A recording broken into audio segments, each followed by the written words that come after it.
Think I better make this one a double. The year was 1987. 12-year-old Dub was playing his games on a cartridge, recording his favorite movies, TV shows on VHS. Only recently been introduced to the wonders, Dungeons and Dragons, and heavy metal music, thus helping to ensure he would become the helpless, socially inept shut-in he was doomed to be. Hasbro tapped him on the shoulder and said, "Hey kid, how about you hold off growing up for just a little bit longer?"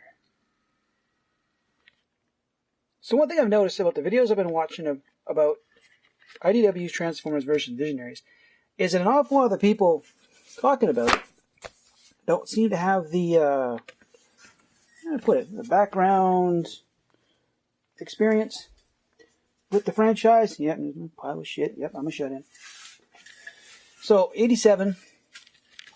These were actually published in 88. And there. January 88. The toy line came out that fall of 87. And, like any good, proper Hasbro kid already collecting Transformers and G.I. Joes, why not? I got into it. The books themselves are, I gotta say, kind of what you expect for a translation of a toy franchise in the early parts. I mean, granted, even the first issues of Transformers, that Rainbow Bubblegum, still make that stuff? That's 30 years ago. Even the early Transformers comics look absolutely terrible.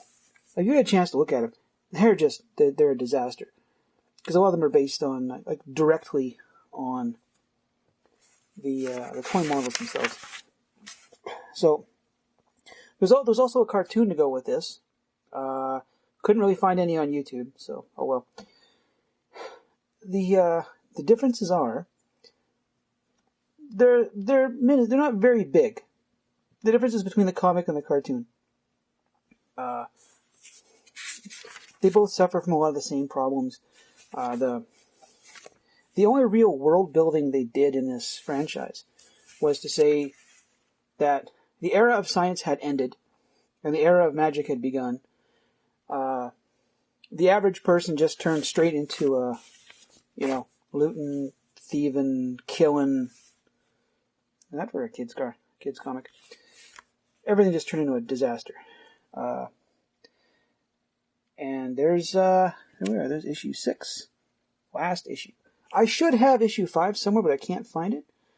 And I honestly couldn't tell you if I ever owned issue 1. They tried. Let's look at this cover art. Who's this by? Where are we here? Way back in the Tom DeFalco days. Did Jerry Conway do this? Oh, no, I don't think. Oh, no, there we are. Can't quite make that out. But, at the very least, let's put some work into this. The age of magic started. All the technology stopped working. Humanity went feral. Knights built armor out of whatever was left lying around, trying to, impose their type of order. This Merklin dude comes along, has a whole bunch of them run a gauntlet, and 8 of them make it through. 8? 8 or 10 of them make it through. I can't remember how many exactly. I could go to Wikipedia right now and find out. And those would be the characters. Is Leoric on the cover of any of these? No. The main good guy is not on here. Yeah, I really did pour a double. And it's, it's a little stronger than I expected. So Leoric was the good guy. If I can find a picture of him here. An actual picture of him for us to compare. That's him on that hilltop. Some nice 4-color stuff. Things. Oh, yeah. King Leoric. Well, not really king, but Leoric, right? When the age of science ended, the world as we knew it ended. Moving an age of magic, wonder, With our powers, we can come to understand them and bring hope to the hopeless and restore justice to the land. Meanwhile, the obvious bad guy. Let's save our strength for the struggle. Blah, blah. And they each have their own stronghold, right? Dark Lord, Darkstorm's in charge of the Darkling Lords. They're the bad guys. They have their own evil fiefdom. King Leoric's the good guy. He has a kind of good guy fiefdom. If you want to call it, it's very, feudal.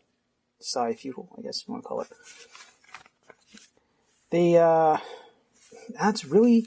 That's it. That's really all the world building they've done.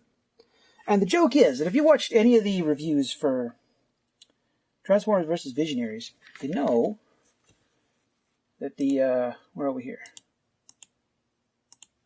Words. I'm looking at my, all of my little thumbnails here. But anyway, I'm going to find it. What's that? Thingy stuff. I think that's it. Right? So, their talisman thingy that gives them all their powers is tunneling into the center of Cybertron. They could infect Vector Sigma and terraform the whole planet. So really, the joke is that all the world building that wasn't done here, they're just going to world build over top of Cybertron. Right? They did such a bad job this time, we're just going to overwrite something here. Yeah. There's King Leoric in this comic. Of course, he had to change because I don't know who did the character designs. I've heard that things like Cup being killed weren't really Mag's decision, and I'm not happy with that. Cup's a really awesome guy. This is a shitty way to go out, being killed by, So yeah, Virulina. Go back here. She doesn't even have powers until issue 5 or something like that, and she can make people sick. So we can compare. It's kind of good. There's a picture of her right there. Kind of typical evil witch kind of looks. Stuff happening. Come on, there's got to be a good picture over here somewhere. Let's compare that armor, if I can get in here. That armor is actually rather simple compared to everything else. Decent shot. To the mental illness haircut. The purple's all still there. There's not as much green. There's a bunch of pink. Oh no, this is purple and gray. So yeah. The colors are kind of similar, but not really. I can't really say there were a lot of fans. I know there were a lot of fans of this franchise. Still willing to admit they were fans. Even though I'm not really sure I was a fan. I mean, my parents bought the stuff. I should probably read the preview episode. But once you know, what's going on in here, if you knew any of this, a lot of this stuff would make sense, right? So they call it the something or other. A little magnetism, a little gravity, all electronic devices ceased overnight. And as though he was the guy that set the spell in motion. Merklin was not, well, it's hard to say if he was the bad guy, but the series ended too quickly to really find out exactly what Merklin was. In this year, they paint him as the bad guy trying to do something. Can I go? Thank you. They showed up on Cybertron. Cup and Ironhide are going to talk to him. I put this. They're both the sort of I remember the time characters, but Cup got a lot more time in the spotlight under IDW because they could make him like the old grandpa guy, right? Where Ironhide is kind of the grizzled master sergeant. Cup is the old guy, knows everything, but he's kind of wiped out, right? They give you all the names, and there's so much exposition because they're setting up for stuff, but they've essentially changed like almost everyone to some extent, right? Don't ask me why. The joke here is that Darkstorm is dead and Virielina took over. If you read the comics, if by some fluke you went back 30 years and read the comics, you know that she hated everyone on the team because they looked down at her for, first off, not having a hologram thingy or a power. And then when she got one, they still treated her like a second stringer. So she's got a legit beef with the rest of the crew. She's a rotten, horrible person. I buy her as the one in charge once you know the personalities of everyone else. So, let's flip a page here. So you're not staring at a static image. Talking there. Cup's trying to be the nice guy. Everyone else is panicking. Dead end? Breakdown. I don't know what version of Breakdown that is, because my idea of Breakdown is a Stunticon. They're all, they're all mad they're stuck here. There's a scene here where they're talking. Yeah, there we are. So, they've set up Sindar as the thinker. And Sindar was never the thinker. Sindar was... And as far as the comic books go, Sindar was a construction worker who just happened to be really damn tough. He pledged himself to Darkstorm. I realize I sound like a dork. Then I am talking comic books. He pledged himself to Darkstorm. And it's hard to say if he's really a bad guy. Like, he's got a really deep conviction. Like, strong sense of duty to Darkstorm. But there's an issue in here where he accidentally teams up with Witterquick, without spoiling too much of it. Right there, like he's out of all the Darkling Lords, I think he's the only one that actually has like a conscience. Like he likes animals. Hitler liked dogs. Is your thing, right? The bad guys, Sindar, Kravax, Luxor. They're missing Mordred. And someone else. Maybe just Mordred. But they all swore allegiance to Darkstorm because he caught him in a trap. So they're not so much like duty bound or, even have common goals. Kravax is a goddamn,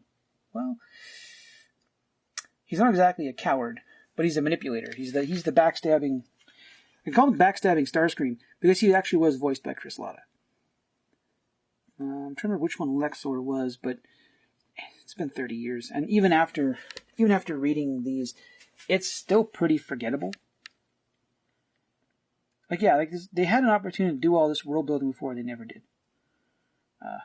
The characters all look different because they don't expect you to have paid any attention to this the first time. Some of us do because we're obsessive hoarders who are clinging to our childhood by any means. And probably very few Visionaries fans out there probably wondering what's going on. I think that's the only things I really take exception to. Of course, they got to change Leoric for some reason. Don't ask me why. Okay, yes, everyone in there was white guys, but it was 87 and it was acceptable in the 80s. This is an unnecessary change. Again, the series was so forgettable it didn't matter. And, really, I'm sure that they're only doing this because someone is telling them to. I can't imagine Hasbro deciding to start up Visionaries. This bombed hard enough, it got 1 season of a cartoon, 6 issues of a comic book, and literally, a handful of toys. Just give me 1 second. Alright, so back again. Just for a quick comparison. This is Airborne, my favorite G.I. Joe. He was the guy that did everything. He got all the really cool stuff out of the extra parts packs. I'm surprised his thumbs didn't fall off. Whatever happened to my Snake Eyes, his thumbs fell off. A lot of them did. But I want you to check out this size difference. Look at that. That's a lot more plastic. I mean, granted, these guys had to have a thing on their chest. Let's grab this flat with his helmet falling off. Right?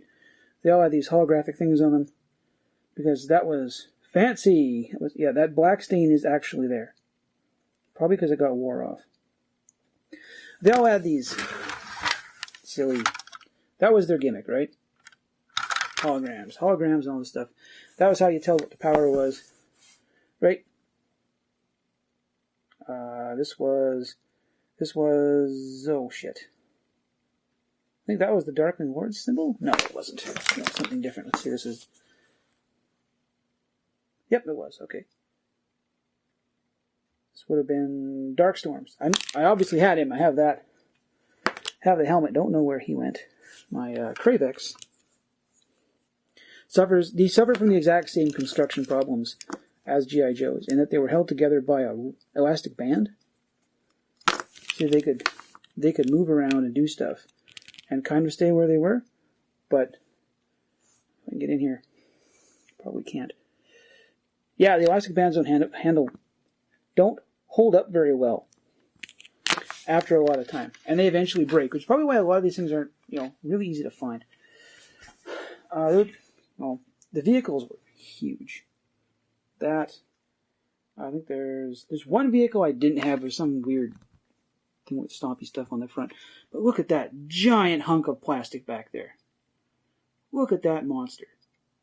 I think the only things I've seen that beat that thing in terms of just sheer size for the time period would be Castle Grayskull for one, because it was huge. Although that might be, it's not as, looking at it, I can tell it's not as tall as Castle Grayskull. But it's certainly a lot, more, takes up more tablespoon. The USS Flag was immense. I had a friend that had it. The thing was huge. It seemed like a serious inconvenience to own that thing. Even if you could park like 2 planes on it. Yeah, but the world building was weak. It might not even be his helmet. The toys weren't. They're kind of sci-fi-ish, fantasy-ish. Cinder's got this bucket helmet on him. I'm mad. But they didn't put in the kind of work for a Hasbro product, right? Like the reason Transformers took off was because Hasbro put a lot of work into the world building for Transformers and for G.I. Joe. You had a lot of distinct, obvious characters. You watched one season of Transformers, not even one season. You watched the 3-episode More Than Meets the Eye.